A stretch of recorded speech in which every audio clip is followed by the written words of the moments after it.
नमस्ते। मैं हूँ दीप्ति गज्जर। पुस्तक का नाम है हमारे सपनों का भारत।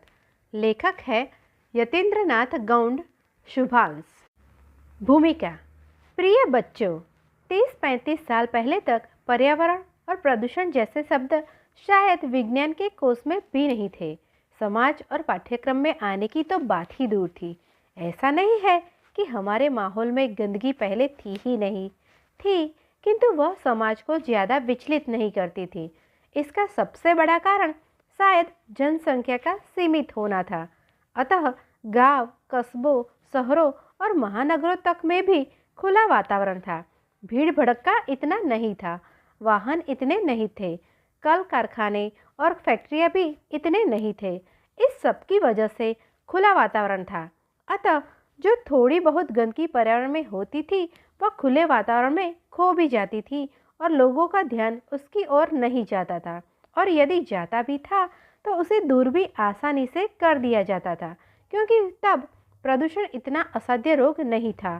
किंतु आज स्थिति बिल्कुल ही पलट है। अंधाधुंध बढ़ती जनसंख्या के कारण समस्याएं ही समस्याएं खड़ी हुई है।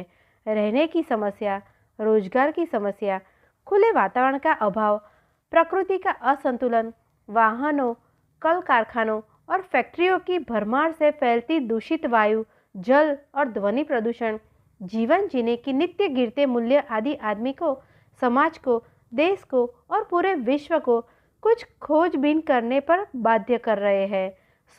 संपूर्ण मानव जाति अपने बिगड़ते, प्रदूषित होते पर्यावरण को शुद्ध करने के लिए नित नए आविष्कार कर रही है।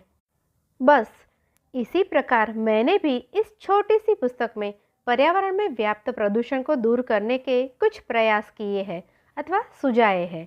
विश्वास है आज के होनहार और कल के भविष्य भी अपने आज और कल को सुधारने के लिए इस पुस्तक को पढ़कर इस विकराल प्रदूषण को दूर करने के लिए यदि कुछ प्रयास करेंगे तो मैं अपने इस प्रयास को सफल समझूंगा। इसी भरोसे के साथ यतीन्द्रनाथ गौंडा शुभांश। प्रकरण पहला, पर्यावरण।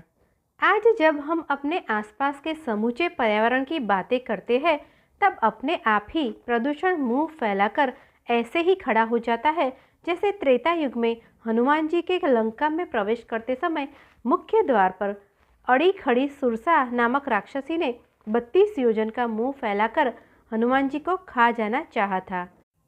ठीक उसी प्रकार आज के हमारे समूचे पर्यावरण को यह राक्षस रूपी प्रदूषण निगल जाना चाहता है, हड़प कर जाना चाहता है, तहस नहस कर देना चाहता है। और यह पर्यावरण जुड़ा है संपूर्ण जीव जगत से। अब यह बात साफ साफ है, जब प्रदूषण का प्रकोप होगा तब जीव जगत तो प्रभावित होगा ही, किंतु साथ ही हमारी प्रकृति का संतुलन भी इससे डगमगाए बिना नहीं रहेगा। हमारे समूचे पर्यावरण से मतलब है हमारे घर का पर्यावरण, हमारे घर के आसपास का पर्यावरण, हमारे गली मोहल्ले और कॉलोनी का पर्यावरण, हमारे स्कूल, खेल के मैदान का पर्यावरण और हमारे समूचे गांवों, कस्बों, नगरों और शहरों का पर्यावरण, और इनसे भी ऊपर हमारे देश का तथा विश्व का पर्यावरण। वैसे देखा जाए तो पर्यावरण विज्ञान का शब्द है। इसका अर्थ यदि हम समाज के संदर्भ में ले तो यही पर्यावरण शब्द वातावरण का पर्यायवाची लगता है।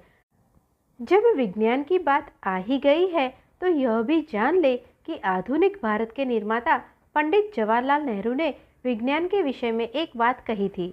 विज्ञान आधुनिक भारत की आत्मा है और एक बहुत ही महत्वपूर्ण हिस्सा है। आज के आधुनिक भारत का हमारे वर्तमान से भी कहीं अधिक हमारा भविष्य विज्ञान से जुड़ा है। प्रकरण दूसरा, प्रदूषण।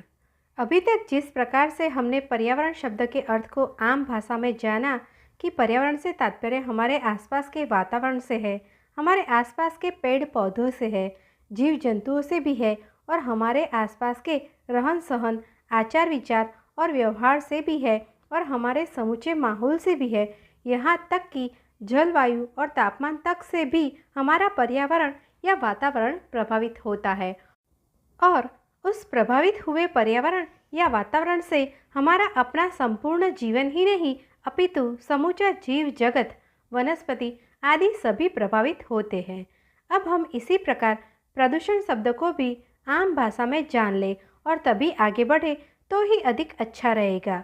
पर्यावरण शब्द की भांति ही प्रदूषण शब्द भी विज्ञान के शब्दकोश का ही एक और शब्द है, आम व सरल भाषा में जिसका अर्थ है गंदगी। अब इस गंदगी का अर्थ यहाँ सीमित क्षेत्र की गंदगी तथा व्यक्तिगत गंदगी से न होकर हमारे समूचे वातावरण में व्याप्त गंदगी से है। उस गंदगी से है जिससे एक से लेकर अनेक और अनेक से लेकर सारा का सारा समाज ही प्रभावित होता है। इस गंदगी का अर्थ हमारे सारे के सारे माहौल की गंदगी से है। अब यहाँ हम अधिक स्पष्ट और वैज्ञानिक परिवेश में जानने समझने के लिए इस गंदगी शब्द को विज्ञान के शब्दकोश के शब्द के रूप में ही समझेंगे तो ही अधिक अच्छी तरह समझ पाएंगे। जी हाँ, प्रदूषण शब्द के रूप में तो आमतौर से प्रदूषण 3 प्रकार का होता है। पहला वायु प्रदूषण, दूसरा ध्वनि प्रदूषण, तीसरा जल प्रदूषण। सर्वप्रथम हम वायु प्रदूषण की ही बात करते हैं। प्रकरण तीसरा, वायु प्रदूषण। वायु प्रदूषण से तात्पर्य है कि वायु का बदबूदार हो जाना, वायु में दुर्गंध फैल जाना।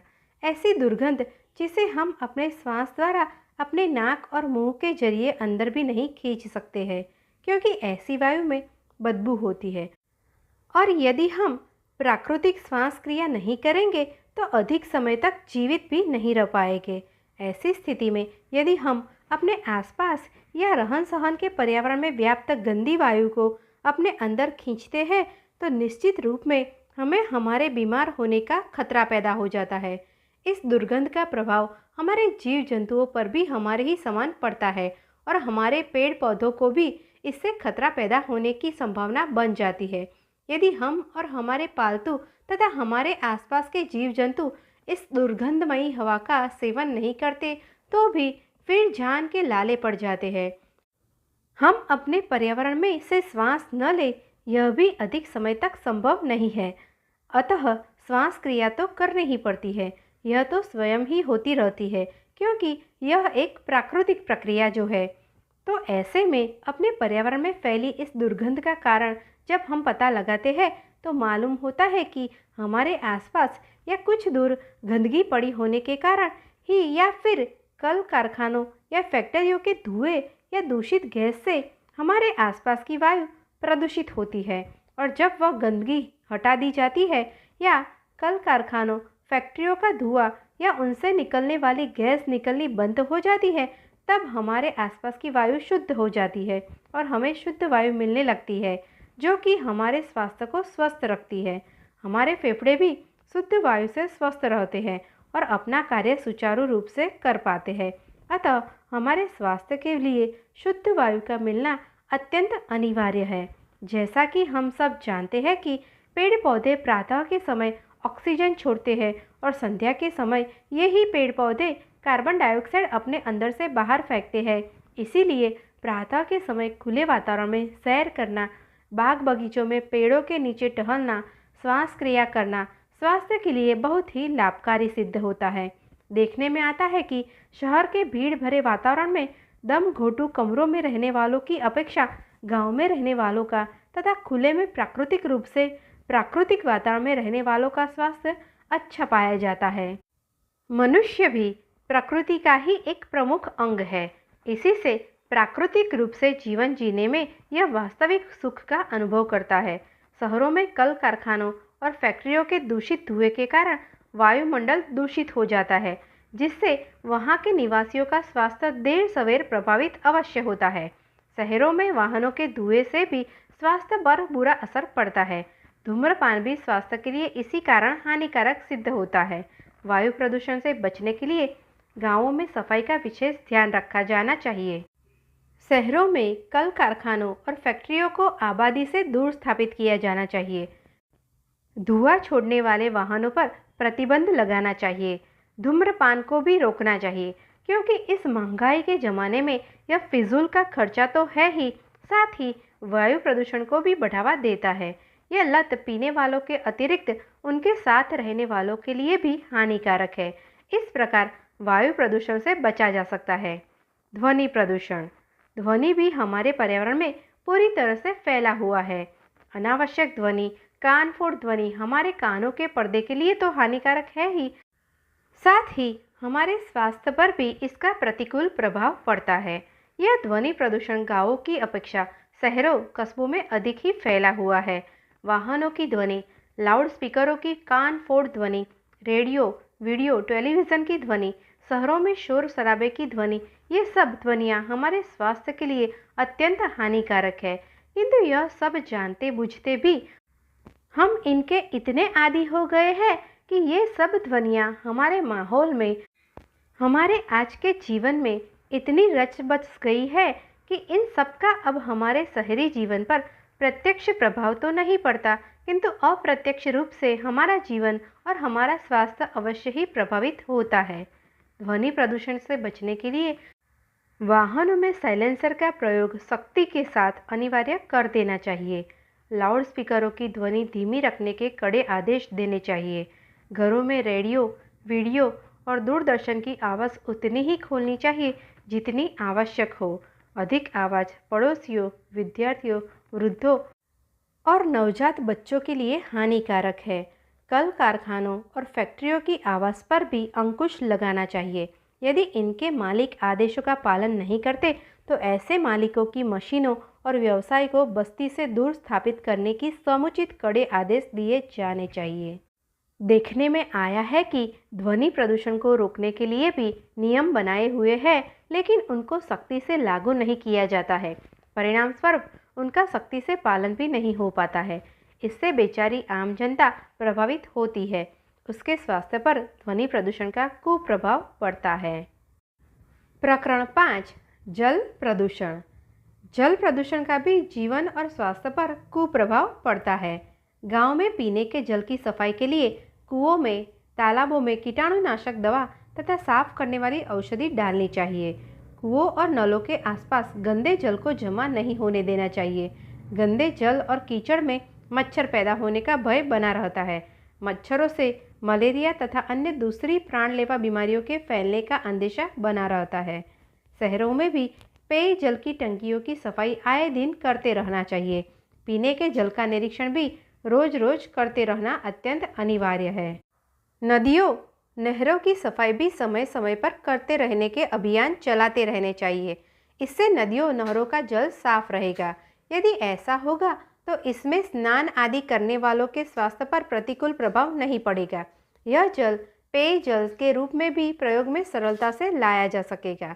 हमें यह भी जान लेना चाहिए कि हमारे यहाँ पीने के पानी की बहुत कमी है, अतः पीने के पानी को अमृत समझकर प्रयोग में लाना चाहिए। इसकी एक बूंद भी फिजूल खर्च नहीं करनी चाहिए। यह भी हम सब जानते हैं कि समुद्रों का जल पीने के योग्य नहीं होता है और न ही यह जल खेतों में सिंचाई के काम में ही लिया जा सकता है, क्योंकि यह एकदम खारा होता है और एकदम खारा जल खेती के लिए लाभकारी सिद्ध नहीं हो सकता है। हमें जीव जंतुओं, पेड़ पौधों और स्वयं अपने लिए भी नदी, नहरों और नलों के जल पर ही निर्भर रहना पड़ता है। अतः इन सभी स्रोतों को साफ सुथरा और शुद्ध रखना हम सबका नैतिक कर्तव्य और दायित्व बन जाता है, क्योंकि जल ही जीवन है। जल से ही हमारे जीवन की रक्षा है। अतः जल को प्रदूषित होने से बचाना हम सबका परम कर्तव्य है। प्रकरण 6, संस्कृति में प्रदूषण। जी हाँ, आज हमारा पूरा जनजीवन एक ऐसी आधुनिक संस्कृति की चपेट में आया हुआ है जहाँ मानव का समूचा आचार विचार, व्यवहार, रिश्ते नाते, मर्यादाएं, सीमाएं, छोटे बड़े की शर्म, नैतिकता की शिक्षा, विवेक अविवेक का विचार और सभी कुछ तो रसाताल में समाता सा प्रतीत हो रहा है। और मज़े की बात है कि इसे ही हम आज विकास का नाम दे रहे हैं। अपने ही पतन को अपने ही सिर पर स्वयं ही चढ़ा रहे हैं, क्योंकि अन्य प्रदूषणों के दुष्परिणाम स्वरूप संस्कृति प्रदूषण उत्पन्न होता है। इन प्रदूषणों को समझ लेने के बाद अब हम अपने गांवों, कस्बों, छोटे मोटे शहरों, महानगरों, देश और फिर पूरे विश्व के पर्यावरण पर विभिन्न प्रकार के प्रदूषणों के कुप्रभाव के बारे में विचार करेंगे।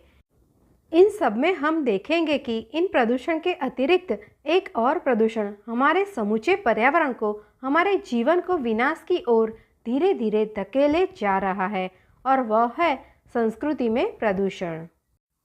प्रकरण 7वां, घर का पर्यावरण। चार दीवारी से घिरे और छत से ढके क्षेत्र को ही घर की संज्ञा नहीं दी जाती है। घर का मतलब है एक ऐसा स्थान जहां एक परिवार रहता है।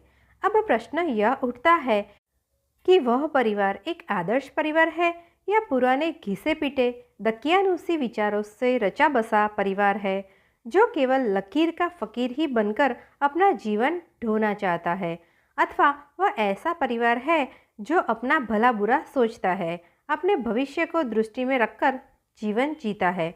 यह बात सही है कि पहले के समाज अथवा परिवार के बहुत से आचार विचार बड़े सुलझे हुए होते थे। वे तर्क के आधार पर खरे भी उतरते थे, लेकिन यह भी सच है कि तब कुछ घिसे पिटे आचार विचार और व्यवहार भी आदमी, परिवार अथवा समाज को अपनी जकड़न में जकड़े हुए थे। घर के पर्यावरण को शुद्ध रखने के लिए घर को साफ सुथरा रखना नितांत आवश्यक है। घर के कोने, अलमारी, दुछत्ती, स्टोर इत्यादि दूसरे भी ऐसे स्थानों की सफाई करते रहना चाहिए जहां रोज रोज उठने बैठने, सामान रखने उठाने की आवश्यकता नहीं होती, क्योंकि यदि ऐसा नहीं किया जाता तो ऐसे स्थानों में मक्खी, मच्छर, चूहे तथा अन्य विषैले कीट पतंग पैदा होने की संभावना बनी रहती है। घर में हर वर्ष सफेदी भी करानी चाहिए, इससे भी घर की सफाई होती है। घर परिवार के सदस्य बीमारी से बचे रहते हैं। यदि घर गांव में है तो कच्चे मकानों में गोबरी भी की जा सकती है, इससे भी घर आंगन साफ सुथरे रहते हैं। घर के सदस्यों को साफ सुथरा रहना चाहिए, रोज रोज स्नान करना चाहिए, साफ धुले हुए कपड़े पहनने चाहिए। यदि संभव हो तो प्रत्येक दिन नहाने के पश्चात धुले हुए ही कपड़े पहनने चाहिए। घर में भोजन पूरी सफाई के साथ बनाना चाहिए। घर में पूर्ण स्वच्छता का ध्यान रखना चाहिए। खाद्य पदार्थों को ढक कर रखना चाहिए। यदि संभव हो तो ताज़ा भोजन ही खाना चाहिए। संतुलित भोजन लेना भी स्वास्थ्य के लिए अत्यंत लाभकारी सिद्ध होता है। फ्रिज में अधिक दिन रखे गए पदार्थ भी हानिकारक हो सकते हैं, अतः फ्रिज को अलादीन का चिराग न समझे और उसमें एक निश्चित समय अवधि तक रखे गए खाद्य पदार्थों का ही सेवन करें। यदि गांव में मकान है तो उसके आंगन में नीम का पौधा लगाएं। नीम स्वास्थ्य के लिए अत्यंत लाभकारी है। नीम के होने से उनको कीट पतंग भी नहीं पैदा हो पाते। जहाँ नीम का पेड़ नहीं लग सकता वहाँ तुलसी का पौधा लगाएं, क्योंकि तुलसी का पौधा भी बहुत ही गुणकारी होता है, स्थान भी बहुत कम घेरता है। घर परिवार के सभी सदस्यों को चाहिए कि वे संतुलित एवं संयमित जीवन जिए। संतुलित एवं संयमित जीवन जीने का मतलब है समय पर सोए, समय पर दैनिक कार्यों से निवृत्त हो, स्नान आदि करे, समय से काम करे, समय से खाए पिए और अपनी पूरी की पूरी दिनचर्या को संतुलित बनाए रखे, जिससे आपका स्वास्थ्य ठीक बना रहे। उदाहरण के लिए गर्मी में पसीने से लथबथ यदि आप घर में प्रवेश करते हैं तो सीधे ही आकर कूलर के सामने सटकर कभी न बैठे और न ही आते ही तुरंत फ्रिज का ठंडा पानी ही पिए। इससे गर्मी सर्दी होने की पूरी संभावना बनी रहती है और ऐसे में हो सकता है आप बीमारी की चपेट में भी आ सकते हैं। मन मस्तिष्क में तनाव पैदा न होने दे, सहज रहे, नहीं तो रक्तचाप के रोगी बन सकते हैं। कुंठित रहने से जानलेवा कदम भी उठा सकते हैं। आज आत्महत्या के ये ही प्रमुख कारण प्रायः पाए जाते हैं। यदि घर में नवजात शिशु ने जन्म लिया है तो समय से उसे जीवन रक्षक टीके, ड्रॉप्स इत्यादि से वंचित कभी न रखें। 5 साल तक तो उसे टीके अवश्य ही लगवाए। यदि घर में कोई बीमार है तो उसे अविलंब डॉक्टर को दिखाए, उसका उचित उपचार कराए, क्योंकि बीमारी को पालते रहने से हो सकता है कि वह एक दिन जी का जंजाल ही बन जाए और अनमोल जीवन खतरे में पड़ जाए। अतः समय समय पर डॉक्टरी जांच अवश्य कराते रहना उत्तम है। घर में प्रायः सभी सदस्यों को प्राथमिक चिकित्सा फर्स्ट एड का प्रशिक्षण लेना भी अत्यंत आवश्यक है और घर में प्राथमिक चिकित्सा बक्सा भी अवश्य होना चाहिए। घर परिवार के सभी बालक बालिकाओं को शिक्षित अवश्य कराएं। इससे देश के विकास में आपका योगदान होता है। निरक्षरता किसी भी देश के लिए एक अभिशाप है। नैतिक शिक्षा भी घर के प्रत्येक सदस्य को देनी चाहिए। घर में अनुशासन भी एक सद्गुण के रूप में अपनाना चाहिए। घर परिवार के मुखिया को चाहिए कि वे घर में परिवार नियोजन का भी ध्यान रखें, क्योंकि बढ़ती जनसंख्या भी देश के विकास में एक भारी रुकावट का कार्य तो करती ही है, साथ ही हमारे पर्यावरण को भी प्रभावित करती है। घर परिवार के बाद हमें देखना चाहिए कि घर के आसपास हरे भरे पेड़ भी है अथवा नहीं है। यदि नहीं है तो वृक्ष उगाओ अभियान चलाना चाहिए। घर के आसपास गली मोहल्ले में सफाई का पूर्ण प्रबंध है अथवा नहीं है, इस पर भी विशेष ध्यान देना उचित होगा, क्योंकि गंदगी से ही हमारा पर्यावरण प्रदूषित होता है। गली मोहल्लों में सुधार समितियां गठित करनी चाहिए।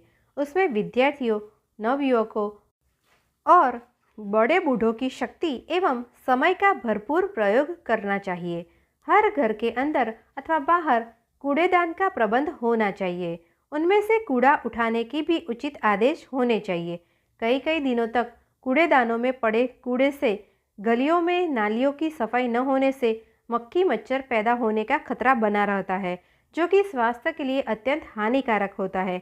इसी प्रकार सड़कों की सफाई, पार्कों की सफाई भी बराबर होती रहनी चाहिए। आपस में, घर परिवार में, गली मोहल्ले, पड़ोस में मिलजुल कर प्रेम भाव से रहना चाहिए। एक दूसरे के सुख दुख में काम आना चाहिए। दूसरों के दुखों को भी अपना ही दुख समझकर उसके दुख को दूर करने का हर संभव यत्न करना चाहिए। यही मानवीय गुण है और इन सब के रहते ही हमारा पर्यावरण वास्तविक रूप में शुद्ध रह सकता है। स्कूल में सफाई का पूर्ण ध्यान रखना चाहिए। इसके लिए प्रधान आचार्य एवं अध्यापक मिलकर ऐसे नियम बनाए कि स्कूल का पूरा पर्यावरण शुद्ध रह सके। इसके लिए सप्ताह अथवा महीने या फिर प्रत्येक 15 दिन के बाद एक विशेष स्वच्छता अभियान स्कूल में चलाया जाना चाहिए। नित्य प्रति भी स्वच्छता सफाई का विशेष ध्यान रखना चाहिए। स्कूल में पेड़ पौधे, घास तथा रंग बिरंगे फूल भी उगाए जा सकते हैं। बागवानी की शिक्षा भी प्रत्येक विद्यार्थी को दी जानी अनिवार्य होनी चाहिए। विद्यालयों में कर्तव्य परायणता पर भी सभी को पूर्ण ध्यान देना चाहिए, चाहे अधिकारी हो या कर्मचारी हो, अध्यापक हो अथवा विद्यार्थी ही क्यों न हो। अनाधिकार चेष्टा की प्रवृत्ति अच्छी नहीं होती है। विद्यालय का अनुशासन एवं वातावरण भी अपने आप में और विद्यार्थी के भविष्य में एक विशेष भूमिका निभाता है। निष्पक्ष भाव विद्यालयों के चहुमुखी विकास में 4 चांद लगा सकता है। विद्यार्थियों को विद्यार्थी ही बनाने पर बल दिया जाना चाहिए। उन्हें पुस्तकों, कापियों का भारी भरकम भार घर से स्कूल और स्कूल से घर ढोने वाला गधा कदापि नहीं बनाना चाहिए। एक दूजे विद्यालय में देखा देखी अधिक से अधिक पुस्तकें कक्षा में लगाने की प्रतिस्पर्धा भी लगाना अच्छी बात नहीं है। पुस्तकें चाहे कम हो, लेकिन जितनी भी हो उनका ज्ञान विद्यार्थी को मिलना मिलाना ही हितकर है। कक्षा में अधिक पुस्तकें होने के कारण कोर्स पूरा नहीं हो पाता, परीक्षाएं सिर पर आ जाती है। तो ऐसे में परीक्षा कक्षों, भवनों में नकल की भी भरमार होती है। परीक्षा परिणाम कुछ भी कैसा भी हो, किंतु इससे शिक्षा पर स्तर एवं उद्देश्य कहीं दूर भटक जाता है। परिणाम स्वरूप परीक्षा भवनों का और उनके बाहरी वातावरण का पर्यावरण तो दूषित होता ही है, आगे भी शिक्षा और विद्यार्थी का जीवन दूभर हो जाता है। किसी भी क्षेत्र में जाकर उस विद्यार्थी द्वारा कार्यभार संभालने पर भी विद्यार्थी बनाम कर्मचारी अपने पद और कार्य के साथ पूर्ण न्याय नहीं कर पाता। इससे देश के चरित्र विकास में बाधा उत्पन्न होती है और यह एक नासूर का कार्य करता सा प्रतीत होता है। इन सब बातों से बचने के लिए शिक्षा से जुड़े सभी अधिकारियों, कर्मचारियों तथा मंत्रालयों को भी बड़ी गंभीरता से आज की शिक्षा नीति, उसके उद्देश्य एवं उपयोगिता पर विशेष ध्यान देना ही हितकर भी है और कल्याणकारी भी है। मात्र औपचारिकता और दिखावे से ठोस कार्य और उनके परिणाम कभी निकल ही नहीं सकते। यही प्रवृत्ति तो हमारे समूचे पर्यावरण को नष्ट भ्रष्ट कर रही है।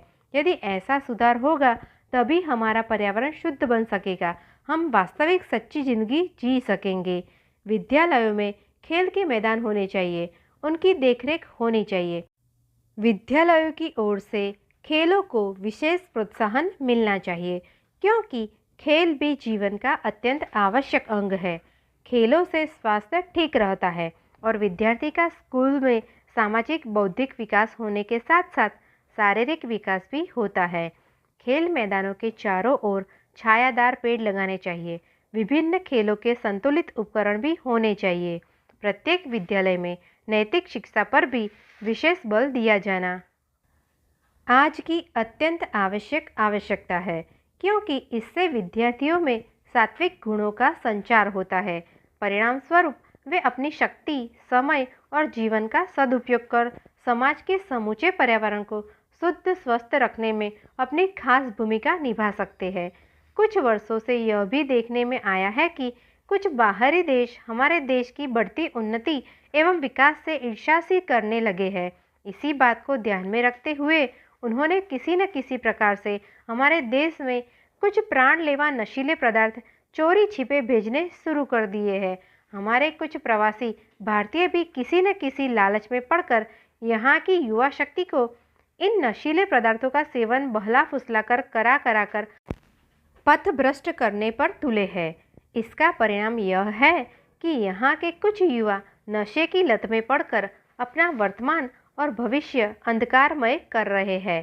साथ ही इससे प्रत्यक्ष में न सही परोक्ष में हमारे देश के विकास और उन्नति में अवरोध सा भी उत्पन्न हो गया है अथवा करने की कोशिशें की जा रही है। इन सब से भी हमारे समाज का पर्यावरण दूषित होता है। इन सब पूरे कर्मों से अपने समाज को बचाने के लिए और अपने पर्यावरण को शुद्ध रखने के लिए हमें अपनी संस्कृति, आचरण और अनुशासन को सृजनात्मक ढंग से पुनः एक बार अपने जीवन में उतारना होगा। आज हमारे समाज को, हमारी युवा शक्ति को बिगाड़ने में फिल्मों का भी बहुत बड़ा हाथ है।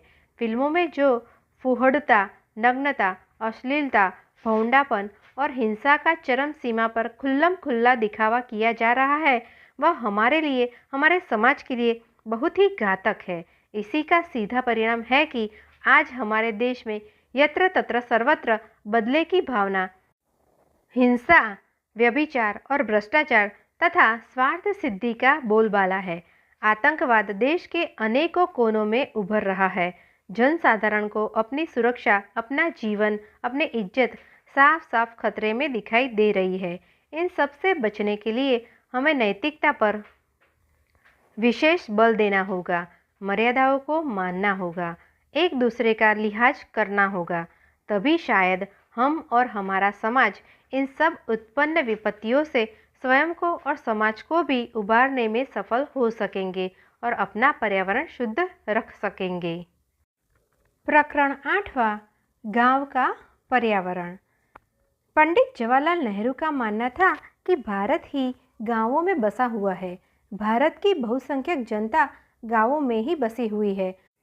अतः यदि हम देश को खुशहाल और विकास मार्ग पर ले जाना चाहते हैं तो हमें सबसे पहले अपने गांवों की चहुमुखी उन्नति के लिए सफल प्रयास करने होंगे। इसी बात को ध्यान में रखते हुए हमें भी अपने गांवों के पर्यावरण पर दृष्टि डालनी होगी। हमारी सरकार अपनी आय का बहुत बड़ा भाग कृषि की उन्नति और गांवों के चहुमुखी विकास के लिए व्यय करती है। शहरों से बिजली की कटौती भारी मात्रा में कर करके गांव में खेती और सिंचाई को देती है। इससे गांवों के विकास में किसी प्रकार का विघ्न न पड़ सके। सरकार अच्छी खाद और कृषि उपकरणों को सस्ते और उचित मूल्यों पर मुहैया कराती है। कृषि में होने वाली आमद पर किसान से आयकर भी नहीं लिया जाता। इतना सब कुछ होने पर भी भारत का किसान गांवों से पलायन कर रहा है और शहरों की ओर निरंतर बढ़ता ही जा रहा है। उसे शहरी चकाचौंध, यहाँ का सुखमय और विलासितापूर्ण जीवन बरबस ही अपनी ओर आकर्षित किए जा रहा है और किसान है कि बस अपने खेत खलिहान छोड़ शहर की ओर बेतहाशा भाग रहा है। जबकि हमारे देश के प्रधानमंत्री श्री लाल बहादुर शास्त्री का नारा था, जय जवान जय किसान। उनका मानना था कि यदि देश का किसान और जवान खुशहाल रहेगा तो देश खुशहाल रहेगा, क्योंकि जवान हमारे देश की सीमाओं की रक्षा करता है, वह हमारे देश का प्रहरी है और किसान हमारे देश का अन्नदाता है। यदि किसान ही खुशहाल नहीं होगा तो हमारे देश के लिए अन्न, चावल, फल, सब्जी, दालों, तिलहन आदि की पैदावार कैसे कर पाएगा। अतः उन्होंने देश के किसान को खुशहाल करने उसके सुख दुख का पूरा पूरा ख्याल करने तथा खेती में उपयोग होने वाले उपकरणों, खादों इत्यादि की उचित और सस्ते दामों पर सप्लाई का विशेष ध्यान रखा। देश का किसान गांवों को छोड़कर शहरों की ओर शहरी चकाचौंध के कारण तो भाग ही रहा है, इसके साथ ही गांव में फौजदारी, मुकदमेबाजी, जमीन जायदाद के झगड़ों तथा आपसी दुश्मनी से तंग आकर भी किसान गांवों को छोड़ रहा है। दूसरी तरफ उसके खेतों को गांवों की और तेजी से बढ़ रहे शहरी बहुमांगे दामों पर खरीद रहे हैं अथवा फिर सरकार ही नियत दामों पर खरीद कर शहरी आवास बना रही है और शहरी व्यवसायी कल कारखाने लगा रहे हैं। परिणाम स्वरूप गांव सिकुड़ रहे हैं। शहर और कल कारखाने तथा अन्य व्यवसाय गांवों को खाए जा रहे हैं। इस प्रकार कल कारखानों के खुलने से, शहरियों के बस जाने से गांवों का पर्यावरण डावाडोल हो रहा है। कल कारखानों से वायु प्रदूषण, जल प्रदूषण और ध्वनि प्रदूषण तो फैल ही रहा है, साथ ही शहरियों के बस जाने से सीधे साधे भोले भाले ग्रामीणों का सीधा साधा छल कपट से दूर जीवन भी बनावटी होता जा रहा है। शहरियों की चकाचौंध से ग्रामीण युवक युवतियों के पथभ्रष्ट होने की पूरी आशंका बनी हुई है और कुछ ग्रामीण युवक युवतियां तो भटक भी रहे हैं। इन सब बातों का परिणाम यह हो रहा है कि खेतों में होने वाली पैदावार में भारी कमी आई है। ग्रामवासी उच्चाटन की स्थिति में स्वयं को पा रहे हैं।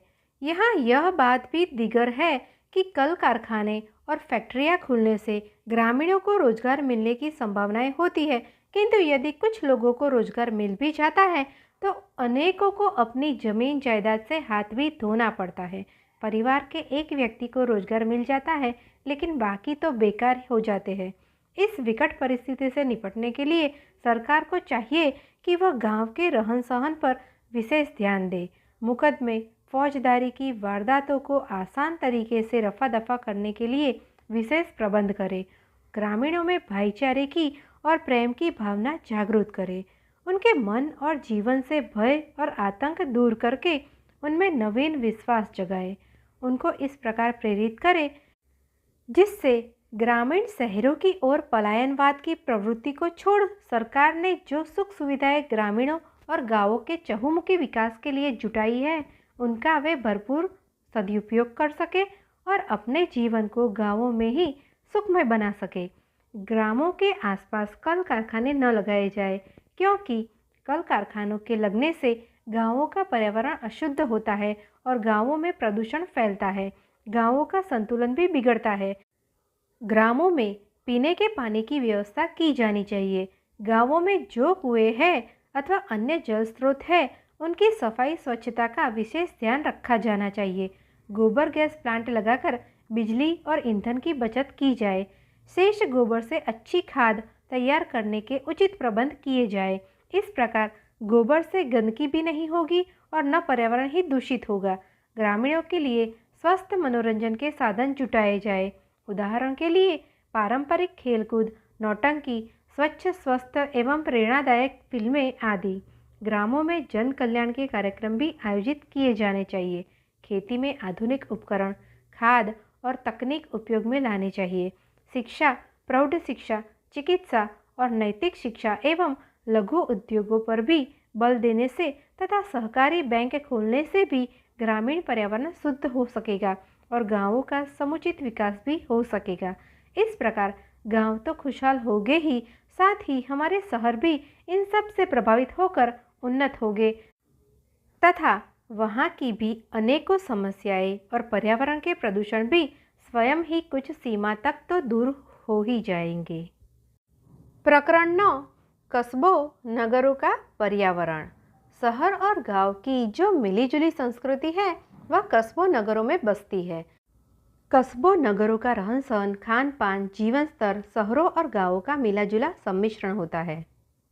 कस्बे शहरों और गांवों के बीच में होते हैं। कस्बों में भी लघु उद्योग, बाजार हाट होते हैं। स्कूल, कॉलेज, कल कारखाने तथा कच्चे पक्के और टिन टपड्डों और तंबुओं के सिनेमाघर होते हैं, किंतु ये सब वहाँ नाम मात्र के लिए ही होते हैं। कस्बों नगरों में भी पर्यावरण को शुद्ध रखने की बात आती है। छोटी छोटी सड़कें, गलियां, तंग रास्ते, गंदगी, सिनेमाघर, स्कूल, आपसी रंजिश के साथ साथ भाईचारे और प्रेम की भावना भी कस्बों में होती है। कस्बों नगरों में भी आबादी वाले क्षेत्रों में कल कारखाने नहीं होने चाहिए, क्योंकि यदि भीड़ भरे आवासीय क्षेत्र में फैक्ट्रियां इत्यादि होंगी तो उससे ध्वनि प्रदूषण और वायु प्रदूषण तो होगा ही। अतः सरकार को चाहिए कि ऐसे उद्योगों को बस्ती के बाहर कहीं दूर स्थान दिए जाए, जिससे उद्योगों का विकास भी हो सके और बसवाट पर भी प्रदूषण का कुप्रभाव न पड़े।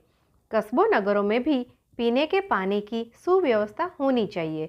फालतू पानी के निकाल के लिए नालियाँ, नाले इत्यादि होने चाहिए। समय समय पर उनकी सफाई भी होनी चाहिए। लघु उद्योगों को गांवों की तरह ही कस्बों नगरों में भी प्रोत्साहन मिलना चाहिए, क्योंकि यदि किसी के पास खेत नहीं है, नौकरी नहीं है, तो वह अपनी जमा पूंजी से अथवा बैंकों से ऋण लेकर अपना लघु उद्योग प्रारंभ करके अपनी आजीविका का साधन जुटा सकता है, अपने घर परिवार का भरण पोषण कर सकता है। प्रकार प्रत्येक परिवार देश के विकास की मुख्य धारा से स्वयं को जोड़ सकता है। अति लघु उद्योगों के विकास और प्रोत्साहन के लिए सरकार अब नई नई योजनाएं भी बना रही है। गांवों से लोग कस्बों नगरों में आते हैं अथवा सीधे ही महानगरों व शहरों को चले आते हैं। यह पलायन की प्रवृत्ति तो समाप्त होनी ही चाहिए। कस्बों नगरों में भी धुआं छोड़ने वाले वाहनों से वायु प्रदूषण फैलता है। धूम्रपान की बुरी प्रवृत्ति तो गांव, कस्बों और शहरों के प्रायः सभी रहने वालों में कम या अधिक पाई जाती है। धूम्रपान से भी पर्यावरण दूषित होता है। इससे सेवन करने वाले को तो हानि होती ही है, साथ ही पास बैठने वाले को भी बीमारी का अंदेशा बना रहता है, क्योंकि धूम्रपान से धुआं श्वास के साथ आसपास के वातावरण को भी दूषित करता है, जिससे आसपास बैठने वाले प्रभावित होते हैं। शराब तथा अन्य नशीले पदार्थों पर भी पूर्ण पाबंदी होनी चाहिए, क्योंकि ये नशे भी किसी भी स्तर के व्यक्ति को अपनी चपेट में ले सकते हैं। अतः धुआं छोड़ने वाले वाहनों पर और धूम्रपान पर भी अंकुश लगाना चाहिए। इस प्रकार हम कस्बों के पर्यावरण में फैले प्रदूषण से वहाँ के रहने वालों को मुक्त रख सकते हैं। धुआं छोड़ने वाले कल कारखानों के ऊपरी हिस्से में ऊंची ऊंची चिमनियों का प्रयोग भी किया जा सकता है, जिससे रहने वालों के स्वास्थ्य पर कुप्रभाव न पड़े। गांवों की तरह ही शिक्षा, प्रौढ़ शिक्षा, नैतिक शिक्षा तथा सफाई अभियान आदि चलाकर कस्बों नगरों के पर्यावरण को शुद्ध स्वच्छ रखा जा सकता है। प्रकरण 10 शहरों का पर्यावरण। शहरों के पर्यावरण पर यदि हम विचार करें तो हम देखते हैं कि शहरों का पूरा जीवन चकाचौंध और बनावट से परिपूर्ण है। यहाँ सभी चीज़ों पर एक चमक की पालिश है। यहाँ तक कि आदमी के आचार विचार और व्यवहार में भी पालिश का अनुभव होता है। इसीलिए शहरी जीवन और शहर प्रायः सभी गांव वालों, कस्बों वालों को अपनी ओर और अपनी चमक दमक की ओर बरबस ही खींच सा लेते हैं, और गांव, कस्बों और यहाँ तक कि छोटे मोटे शहरों वालों भी अपनी जमीन से उखड़कर इन शहरों, महानगरों की ओर खींचे चले आते हैं और एक समय पर यहाँ की भीड़ में, यहाँ के वातावरण में ऐसे रच बस जाते हैं कि अपने आप को ही भूल जाते हैं, अपनी पहचान आप ही नहीं कर पाते हैं। तो यही होता है इस शहरी चकाचौंध से भरे बनावटी जीवन का प्रभाव। तनिक ध्यान से सोचिए। आदमी की भीड़ में खो गया है आदमी, अब ढूंढता है भीड़ में आदमी को आदमी। इन महानगरों में समस्याएं ही प्रदूषण को बढ़ावा देती है और इस प्रकार यहाँ का पर्यावरण दूषित होता ही चला जाता है। महानगरों में पहले ही से काफ़ी भीड़ भड़का रहता है। उस पर हर रोज़, हर क्षण गांव, कस्बों और छोटे बड़े शहरों से लोग आते ही रहते हैं और बस यहाँ जनसंख्या इतनी बढ़ जाती है कि हर प्रकार की समस्या यहाँ निरंतर पैदा हो जाती है, जैसे रहने की समस्या, खाद्य सामग्री की समस्या, रोजगार की समस्या, परिवहन की समस्या आदि आदि। इतने पर भी यहाँ आए दिन चोरी छिपे छोटे बड़े उद्योग भी अपना स्थान बनाते जा रहे हैं और ये छोटे बड़े उद्योग बस्तियों में, कच्ची कॉलोनियों में कुछ ज़्यादा ही घुसपैठ का सिलसिला जारी रखते हैं, जिससे बस्तियों का पर्यावरण प्रदूषित हो जाता है और जनजीवन पर इसका कुप्रभाव पड़ता है। गंदगी फैलती है, वायु प्रदूषित होती है, ध्वनि प्रदूषण फैलता है, वायु प्रदूषण फैलता है और जल प्रदूषण का खतरा निरंतर बना रहता है। दिल्ली, कलकत्ता, मद्रास और बम्बई आदि महानगरों में यह बात आसानी से देखी जा सकती है। बहुत से शहर तो औद्योगिक क्षेत्र ही बन चुके हैं, जैसे कानपुर आदि। अब हम देश की राजधानी दिल्ली को ही ले। यहाँ निरंतर आवास की समस्या मुंह बाए खड़ी रहती है। परिवहन की समस्या भी बड़ी विकट है। यमुना नदी का जल प्रायः प्रदूषित ही रहता है। इसे शुद्ध करने के लिए आए दिन प्रयास जारी रहते हैं। प्रायः यमुना के जल से यहाँ के निवासियों की पेयजल की पूर्ति नहीं हो पाती थी।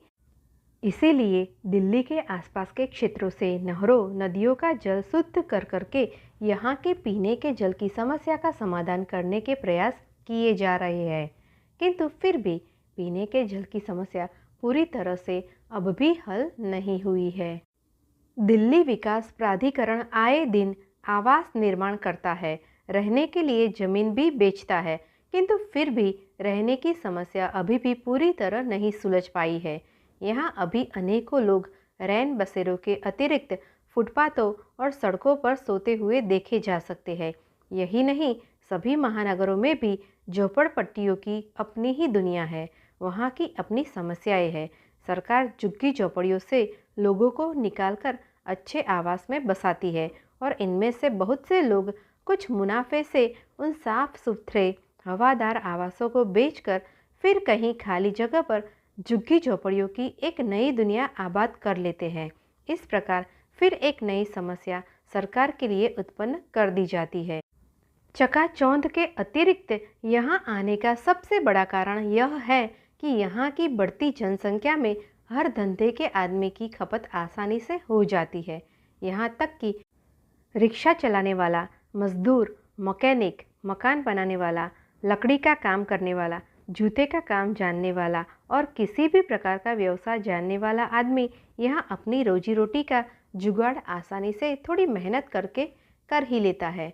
इन महानगरों में तो असामाजिक तत्व भी आसानी से अपनी जगह बना लेते हैं।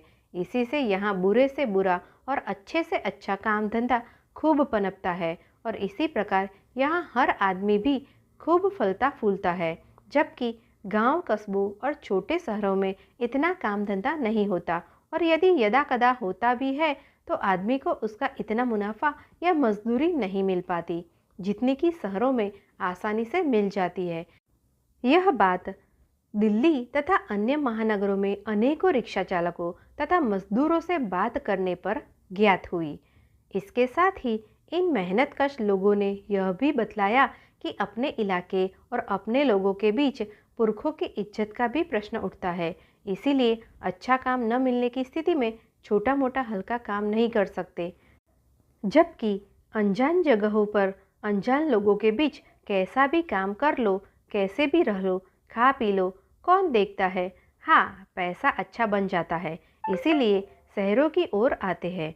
शहरों में निरंतर बढ़ती जनसंख्या की आवासीय समस्या से निपटने के लिए शहर गांव की ओर बढ़ते हैं। वहाँ आवास निर्माण होते रहते हैं, जिससे हरी भरी जमीन नष्ट हो जाती है, पेड़ पौधे नष्ट कर दिए जाते हैं। इन सब का प्रभाव यहाँ की जलवायु और तापमान पर पड़ता है, यहाँ के जनजीवन के स्वास्थ्य पर पड़ता है।